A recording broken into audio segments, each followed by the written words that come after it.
Bueno, Rosendo Fraga, muchas gracias. No, gracias por visitarnos invitarme a tu programa. Siempre es un gusto tenerte acá. Para mí es un gusto estar acá. Bueno, el 2018 lo veo como un año complicado para Macri, tanto en lo económico como en lo político. Vamos primero en lo económico. El dólar no era tema, ahora el dólar comenzó a ser tema porque impacta directamente en la economía, muestra un mercado algo nervioso, con los industriales un picoteo. O sea, en lo económico es como que estamos en el tercer mes del 2018 y está mostrando facetas que antes no tenía. Bueno, vos sabés que yo no soy economista, soy analista político, Sí. o sea que te puedo dar sobre esto alguna visión más política que económica. Y yo te diría que la clave de lo que está pasando está fuera del país. Si yo te dijera, hay que seguir dos datos. La tasa del bono de interés de Estados Unidos a 10 años y el riesgo país de la Argentina. ¿Por qué? Porque estamos en un modelo económico con alto nivel de endeudamiento. Y entonces, ahora, ¿por qué estás notando eso con el dólar? Porque hace un mes que la tasa empezó a subir en Estados Unidos. Hace un mes que el riesgo país de Argentina empezó a subir también. El riesgo país de América Latina que más creció fue el de Argentina, el que más se llevó. Y esto porque tenemos una dependencia de endeudamiento muy importante y que por lo menos en el corto plazo va a continuar. Entonces, yo lo que te diría es que acá el punto, el problema que yo veo y que te explica esta volatilidad del dólar local, es lo que está pasando en el mundo. Es decir, el kirchnerismo vos estabas desconectado del mundo. En consecuencia, como no había endeudamiento externo, lo que pasaba con el riesgo país era irrelevante. En cambio, lo has cambiado. Tenés una alta dependencia de endeudamiento externo. Lo que pase con el riesgo país empieza a importar. Y si ahí me decís del mundo cuál es el problema que está generando este cambio, que no es positivo para nosotros, bueno, Trump dispuso una rebaja de impuestos muy importante y un aumento de gastos muy importante al mismo tiempo. Esto implica que ha aumentado el déficit público de Estados Unidos de una forma muy importante. Y esto implica que tiene que tomar fondos para financiarlo. Si Estados Unidos sube la tasa para tomar fondos, esto para nosotros es mala noticia. Claro. Esto repercute, en lo económico repercute en lo político. El humor social de la gente que pasa al día de hoy. Mira, yo te diría que estamos en el tercer año. Y normalmente, y esto como un modelo de análisis no solamente para la Argentina, sino para todos los gobiernos democráticos, cuando hay un gobierno nuevo, primero y segundo año, normalmente la sociedad es benevolente con el gobierno. Bien. Es tolerante, espera, predomina el optimismo o la esperanza, y bueno, se asume que los problemas en parte son de la administración anterior. Cuando uno entra al tercer año, eso ya no pasa, la gente visualiza los problemas como responsabilidad del gobierno que está, la gente es más impaciente, reclama más, menos tolerante, y me parece que esto es en alguna medida lo que está pasando, y vale para la política y vale para la economía en la Argentina. Yo creo que el presidente en alguna medida esto lo percibe, porque el discurso del 1 de marzo, en la apertura de sesiones ordinarias del Congreso, no habló más de la herencia recibida, no habló más de la corrupción del kirchnerismo y trató de centrarse en una agenda, ¿no es cierto?, mirando hacia adelante. Respecto a la economía, en el discurso también hay otro concepto muy importante. Cuando el presidente dijo que el crecimiento es invisible. ¿Y qué tiene que ver? Y esto es correcto en este sentido. La tasa de crecimiento creciendo entre 2 y 3%, para la gente es neutra. Sí. Y esto me parece que el presidente se refiere con, hay un crecimiento, pero ¿por qué es invisible? Para que la gente note que hay crecimiento, 4, 5, 6, 7. Entonces, que es la potencialidad además de la Argentina. Claro, pero ahí la gente, si no, entonces me parece que este es el punto. Puesto en estos términos, el tercer año te agrega una dificultad estructural. Y lo que ha pasado afuera te agrega una situación de tensión económica que la estamos viendo. Bien, ahora, esta sociedad, ¿cuánto más el humor puede cambiar, teniendo en cuenta que al frente no tiene alguien opositor que pueda, de alguna manera, capitalizar ese mal humor? Bueno, a ver, esto es un poco lo que dice el oficialismo. Hemos perdido puntos en las encuestas, pero nadie los ha sumado, nadie los ha capitalizado. Yo puedo decir que es un razonamiento válido, pero cuidado, si se acerca una elección, eso no es tan así. Porque hoy la gente no está obligada a optar, claro, no está obligada a optar por un candidato. Entonces yo puedo admitir como válido el análisis que dice, mire, hemos perdido puntos, pero no los ha sumado otro. Pero si uno está en una elección, la elección es una opción muchas veces entre el mal menor. No una opción, digamos, la gente que vota convencido que vota a lo mejor es la minoría. Esto hay que ver si hay una elección por delante. Entonces yo admito, es válido el razonamiento, pero cuidado, ese razonamiento no es permanente ni implica que eso mismo que puede estar pasando ahora se repite en la elección para la cual falta más de 1 año y medio. De todas maneras coincides que ya la campaña se largó. Absolutamente. Yo creo que el gobierno que hasta diciembre pensaba hacerle el 2018, como dijo Peña, el año del reformismo permanente, y que la idea era pagar costos de reforma el 2018 para concentrarse en la elección del 2019, eso cambió, fin de diciembre, principio de enero, y la elección es ya. Yo creo que hoy la estrategia del gobierno es decir, abandona el reformismo, no quiere pagar costos, no quiere correr riesgos y se está sentando ya en la campaña electoral. Y la primera señal que vamos a tener confirmatoria de esto es que vuelven los timbreos. Y vuelven los timbreos de Cambiemos en pocos días. Ajá. ¿Tuvo un costo más alto del que vos esperabas la reforma previsional? No más alto del que yo esperaba, sí más alto del que esperaba el gobierno. ¿Por qué yo esperaba un costo alto? Porque las reformas previsionales en el mundo son las más difíciles de hacer. Pues fíjate que en Brasil el presidente Temer ha logrado una reforma laboral ambiciosa, ha logrado controlar el déficit, ha logrado bajar el déficit, ha logrado una serie de cosas. Lo único que no pudo hacer es la reforma previsional, claro, por poner un ejemplo. Y yo diría que en Europa, cada vez que un país quiere elevar la edad jubilatoria, son batallas durísimas y la mayoría de las veces se fracasa. Es decir, la experiencia me muestra, tanto en Argentina, la región como el mundo, que las reformas previsionales son las más difíciles. ¿Por qué? Bueno, porque le involucran a todas las... Uno cree que solo a los jubilados, pero en el fondo nos están tocando el futuro a todos. O sea, es un tema de una masividad mucho más grande. El futuro a todos y en alguna medida también está tocando el presente en este sentido. Yo te diría que más o menos, el número es más o menos este. 2/3 de la gente que trabaja está contribuyendo a sostener un jubilado o pensionado en su núcleo familiar amplio. Es decir, en alguna medida, dice, ¿cómo viven con la jubilación mínima? Y vos sabés que la jubilación mínima la cobra la mayoría de los jubilados. Sí. Bueno, porque los ayudan. Sobrino, el hijo, ¿no es cierto? Creo que este es el tema. Con lo cual el tema de la jubilación no solamente lo siente el jubilado, no solamente lo siente el futuro jubilado, lo siente también el entorno familiar del jubilado. Bien, comenzamos la entrevista diciéndote que pedía que tenía problemas económicos, me dijiste no sos economista, pero tenés muy bien claro, y ahora vamos a lo político. Para terminar en el tema económico, yo lo veo que en el tercer mes ya se le desactualizó el presupuesto de 2018. En cuanto al dólar, que lo tenía 19, está por 20, el tema del crecimiento de 3%, hay pocos que creen que pueda llegar a eso, y el tema de la inflación con lo que va a ser ahora febrero, también creen que... Yo todo eso te lo sintetizaría en uno. Sí. ¿Cuándo fue aprobado el presupuesto? Fue aprobado el presupuesto tercera semana de diciembre. Ya en la cuarta semana, y el presupuesto fue aprobado con una pauta inflacionaria del 10. A la semana siguiente que fue aprobado el presupuesto, ya cambiaron la pauta al 15. Tuvieron que corregir. La semana siguiente. Pues fíjate que llevaste al Congreso a votar un presupuesto con una pauta y la semana siguiente la cambiaste. Para mí este fue un dato muy revelador, ¿no es cierto? Porque no es que vos cambiaste la pauta a los 6 meses cuando veías que no le ibas a poder cumplir. Si estuvimos votando un presupuesto que ya sabíamos que no lo íbamos a cumplir en este sentido. Para mí este fue un dato muy negativo en cuanto al funcionamiento de la economía argentina. Bien, y yo lo que observo que esto tuvo repercusiones políticas dentro del gabinete, porque dentro del gabinete uno escucha ahora con mucho más fuerza que se comienzan a ver a quién se le adjudican las mayores responsabilidades sobre la falta de resultados económicos que esperaban. Ya, yo creo que acá Macri organizó un gobierno donde no hay un ministro de Economía, tampoco hay un responsable de la economía. Ahora, cuando sucede esto, uno puede repartir las responsabilidades, pero también se elevan, ¿no es cierto? No hay un ministro de Economía que echarle la culpa también, porque el de Hacienda maneja una parte y entonces otras cosas que no maneja, el de Finanzas otro tanto, el de Transporte, Agroindustria, etc. Me da la impresión de que la realidad es que la economía la maneja Macri. Claro.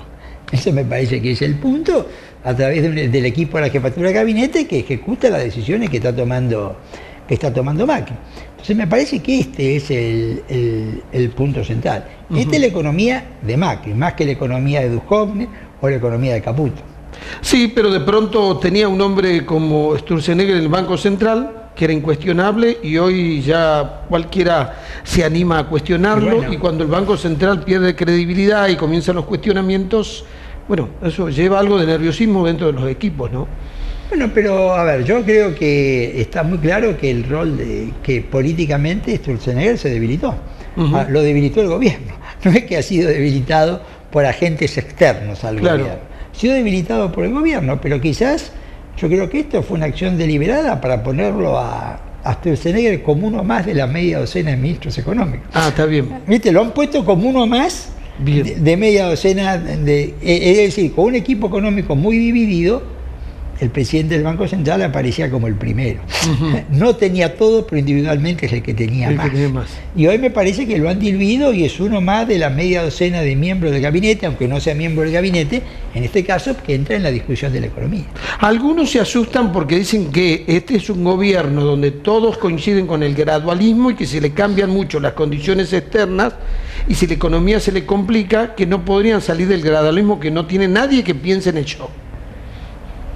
Mira, lo que nos muestra la experiencia es que muchas veces los cambios los imponen las circunstancias, no las estrategias, ¿no es cierto?, ni los planes. Es lo que el tipo te dice, nunca voy a devaluar. La experiencia nos muestra que el que nunca voy a devaluar depende de las circunstancias, no de las decisiones o la estrategia. A lo sumo podrás demorar una devaluación, pero más tarde, más temprano, si la economía te lo impone, lo terminás haciendo. Yo creo que el punto del gradualismo no es una mala estrategia. Lo que hay que ver, y lo que algunos dicen, es que el gradualismo no empezó. No sé si me entendés decir. Claro. Que no hay, a ver, si yo dijera la deuda, pues digo, si tomé 35.000 millones de dólares en el 2016, lo importante es que tome 30.000 en el 2017, 25.000 en el 2018, es un ejemplo, y tome 20.000 en el 2019. Eso es gradualismo. No termino con la deuda de un día para otro, pero la deuda me está mostrando algo decreciente. Lo mismo con el déficit.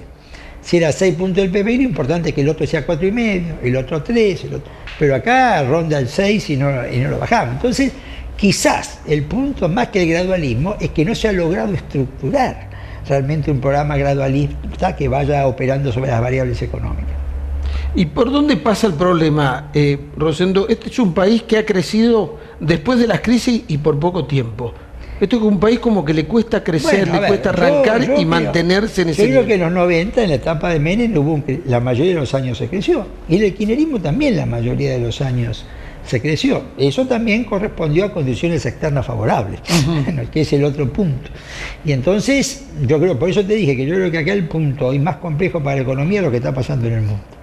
Porque un cambio en las condiciones externas, hoy para la Argentina, como está planteada, me parece que tiene más desventajas que ventajas.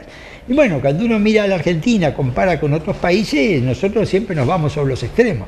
En un modelo o en otro modelo, pero siempre operamos mucho más sobre los extremos, ¿no es cierto?, que sobre el medio. Y quizás esto lo teníamos que revisar. Algunos dicen que estamos con un Macri que es un neoliberal y otros dicen no tiene nada de neoliberalismo, un keynesiano. Mira, yo te diría que en algunas cosas puede ser neoliberal y en otras keynesiano. En el tema de deuda es neoliberal. Yo voy, tomo y no discuto cuando pago, lo pago. No sé si me entiendes. Sí. A lo mejor en el tema de la obra pública tiene algo de keynesiano. Es decir, no me parece que hoy uno le pueda adjudicar un título u otro título en forma absolutamente terminante. Creo que sobre todo en todo lo financiero tiende a ser neoliberal. Bien. En la obra pública tiende a ser más keynesiano. ¿Y tiene rasgos populistas?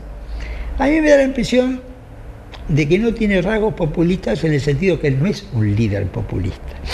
No tiene ninguna de las características de un líder populista que suelen transmitir entusiasmo, que pueden hacer discursos muy vigorosos, que movilizan el apoyo popular. No tiene esas características.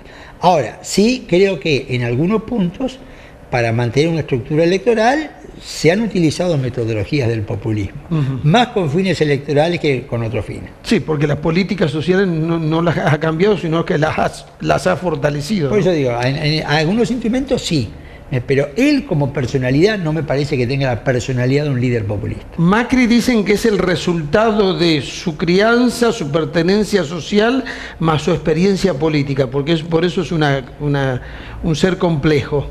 A ver, yo creo que es la experiencia de la familia empresaria, pero eso también hay un factor que jugó un papel muy importante en él, que fue el fútbol.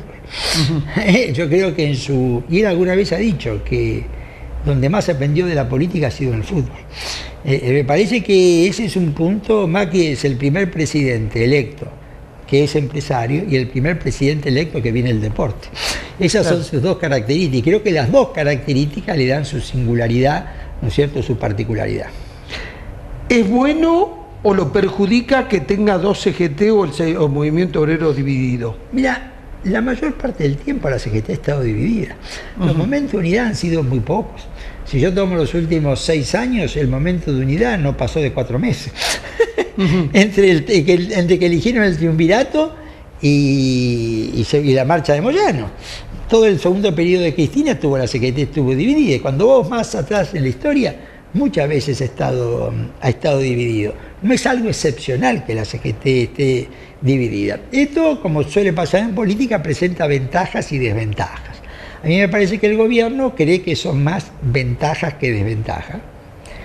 Desde cierto punto de vista es así. Pero también un sindicalismo peronista dividido te genera otros problemas que tienen que ver con problemas de gobernabilidad, de competencia, ver quién consigue más cosas. Pero el gobierno lo ve más como una ventaja que una desventaja. ¿Y cómo ve el gobierno el hecho de no tener un líder peronista o un opositor que pueda atraer fuera de lo que es Macri políticamente? Bueno, yo creo que eso el gobierno lo ve más como una ventaja que una desventaja y creo que tiene razón. Pero cuidado, las cosas en política a veces cambian rápidamente. Que hoy no lo vaya no quiere decir que mañana no lo vaya. Sí. Asumiendo que el líder del peronismo es regional cuando un peronista llega a la presidencia. Mientras tanto no hay líder del peronismo, habrá candidatos, habrá referentes. Y lo que hay que ver es que donde sí se observa, aunque no se le da mucha visibilidad, un proceso de unidad del peronismo en el Congreso. En el Congreso hay determinadas cuestiones donde lo vemos al peronismo que ya está convergiendo. Por ejemplo, el llamado Megaderú, donde ninguna de las dos cámaras lo aprueba. Claro. Y lo que estás diciendo es, no miremos tanto los partidos políticos, miremos el Congreso, que es un espacio político importante para la gobernanza. Decisivo. El otro tema es, cuando uno no tiene opositor al frente, no se preocupa tanto en hacer las cosas bien, y ahí es donde a veces se autodebilita. Absolutamente de acuerdo con ese concepto. Es decir, el desafío en política mejora la calidad, no baja la calidad. Cuando el que está en el poder tiene la sensación de que no tiene riesgo, de que está instalado, bueno, casi de un término popular, se achancha. Sí. No tiene un incentivo para mejorar. Y cuando no tenés un líder político al frente, muchos se piensan que pueden lograr ese lugar y se comienzan a tentar. En este sentido, todo lo que es el mundo Bergoglio, de los que lo siguen a Bergoglio, los fanáticos de Bergoglio, que están relacionados con la política, ¿no van a tomar un rol más activo? ¿No lo van a querer comprometer de alguna manera a Bergoglio con movimientos, actitudes, gestos, movilizaciones que tengan que ver contra la política de Macri? A ver, yo te diría que a mí el punto que me preocupa, eso que vos decís es así y lo descuento. Que el gobierno no cometa el error de empujarlo a Bergoglio al bloque opositor. Es decir, que para mí es un tremendo error político y estratégico del gobierno, ubicarlo el gobierno a Bergoglio en el campo opositor. Es como regalarle a la oposición una pieza demasiado valiosa. Sí. Yo creo que este es un punto que Macri tiene, a mi opinión, serenarse y plantear, ¿no es cierto?, la relación con el Papa en términos menos personales. Es decir, plantearlo más en términos político e institucional más amplio. Bergoglio es una figura demasiado importante en la Argentina y en el mundo como para entregársela a la oposición. Es buen consejo el que le das a Macri. Ahora, debe ser difícil estar en el lugar de Macri y observar lo que hace Bergoglio. Mira, yo te diría que Incomoda a veces. El ¿no? resto de los líderes del mundo ¿Mm? observan lo que hace Bergoglio, ninguno se enoja, porque entienden el rol del Papa. Es decir, vos estás en un momento donde el capitalismo se quedó sin alternativa. Y algunos dijeron que es el principio del debilitamiento del capitalismo, cuando quedó solo. Bueno, sí, es decir, ¿sabés lo que pasa? Más que el debilitamiento, es que al no tener un desafío, no te ocupás en perfeccionarte. Claro. Volvimos un poco a lo que hablábamos Sí. antes de la política, ¿te acordás? Que vos me decías, y evidentemente ese capitalismo hasta la caída del muro, que tenía el desafío del comunismo, era un capitalismo mucho más igual en términos sociales. Además, lo hemos vivido en nuestra juventud. Al desaparecer el desafío del comunismo, el capitalismo como se quedó sin límites, Sí. sin desafío. Sí. Le faltó el desafío para humanizarse, yo te diría. En alguna medida, puesto en esta perspectiva, el Papa es un buen llamado de atención respecto a este debate, ¿no es cierto?, que es necesario. Pero acá en la Argentina, casi, viste, yo te diría esa frase tan de sabiduría común, ¿no es cierto?, que lo que te pasa, viste, nadie es profeta en su tierra. Y entonces quizás en la Argentina, no en la opinión pública en general, que la opinión pública tiene una opinión positiva del Papa, pero sí en algún sector de la dirigencia política, empresaria, en las élites en la Argentina predomina una visión crítica del Papa. Bien, me sorprendió tu respuesta.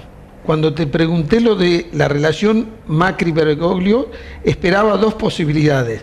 Que me digas, no, Bergoglio no se va a meter en política, ni menos lo va a enfrentar al presidente, y vos lo que dijiste, me dijiste, espero que Macri no se equivoque y lo elija como su opositor. Vos sabés que sí, yo creo Me que dejaste las puertas abiertas, pero yo te dije, entonces quiere decir que Bergoglio es capaz de ser un opositor. es que las circunstancias se lo hacen. No sé si me interpretás. A ver, ejemplo. El gobierno ha presentado un proyecto de ley para hacer un referéndum sobre el aborto. ¿No es cierto? Bueno, si hay un referéndum sobre el aborto, es casi obligarlo al Papa a jugar en una elección. Si sale en el Congreso es otra cosa. No sé si el Congreso fuese el ámbito, es otra cosa. Pero si es un referéndum, es casi ponerlo al Papa frente a una elección. Bien, yo lo vi a eso como un acto de inteligencia política de Macri, porque sé en el fondo que Macri sabe que en la Argentina el tema del aborto no se va a legalizar. La mayoría de los argentinos tiene una posición contraria a la legalización del aborto, ¿o no es así? No. A ver, ¿qué es lo Vos que... tenés... No, mirá. Está partida en dos. Grandes centros urbanos a favor de la despenalización. El interior, las zonas rurales en contra de la despenalización. Entonces yo te digo que si vos haces una encuesta en Capital y Gran Buenos Aires, la despenalización gana por 15 puntos. Si vos haces una encuesta en el promedio del país, estás empatado, puede pasar cualquier cosa. Pero no te olvides que la cantidad de gente en los grandes centros urbanos es muy grande. Pero esto es lo que te explica la diferencia en diputados y senadores.